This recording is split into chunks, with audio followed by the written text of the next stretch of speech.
خطر مين فيكم؟ لا هو خطب واحدة تالتة. حلو؟ اه. سبت خطيبك ليه؟ علشان اتفاجئت ان انا اللي كنت الراجل. يعني ايه؟ يعني انا كنت بصرف عليه. ازيك اخبارك؟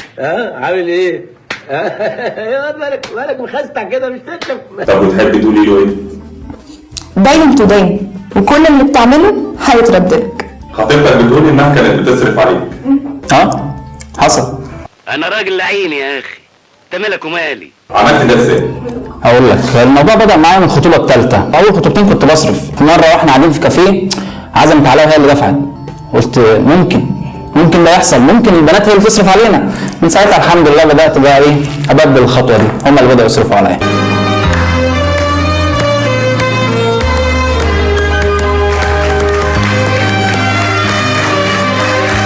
الموضوع كان مجزي معاك؟ مجزي جدا بصراحة، أنا كنت بطلع جنيه من جيبي. حق الله أنا كنت خاطبها وكان في 2 تاني يعني بصراحة، يعني كنت يعني بحاول أوزن كده عشان المصاريف كانت تقيلة بقى والجنيه وكده. ما شاء الله الله أكبر. الله يخليك. سبت اللي كنت مرتبطة بيه ليه؟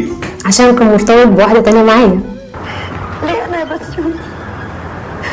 ليه؟ ازاي؟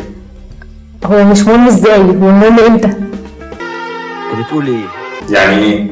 24 ساعة في ال 24 ساعة كنا مع بعض، فاللي هو عرفها امتى وازاي. طب ولما عرف انك عرفتي عمل ايه؟ لا هو بصراحة كان محترم جدا ورد بمنتهى الصراحة، قال لي ان هو مرتبط. قال لك ايه لما واجهتيه؟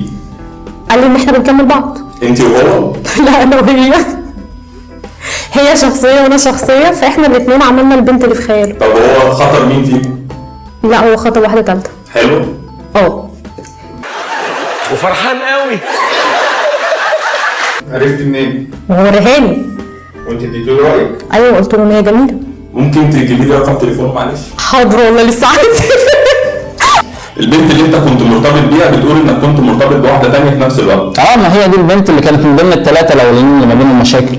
طب هي بتقول ان انت خطبت واحده ثالثه غيرهم. ما الثالثه دي كانت الاولى من ضمن ال4 التانيين اللي بعد ال3 اللي كنا بيصرفوا عليا. بص انا مش فاهم حاجه، بس انت برنس على الطلاق برنس. عمرك ارتبطت ببنتين في نفس الوقت؟ لا الصراحه ارتبطت بواحده كانت مرتبطه بواحد تاني. مش دي الخبره؟ ايوه. وطبعا اول ما عرفت سبتها على طول. لا ما سبتهاش عشان الموضوع ده.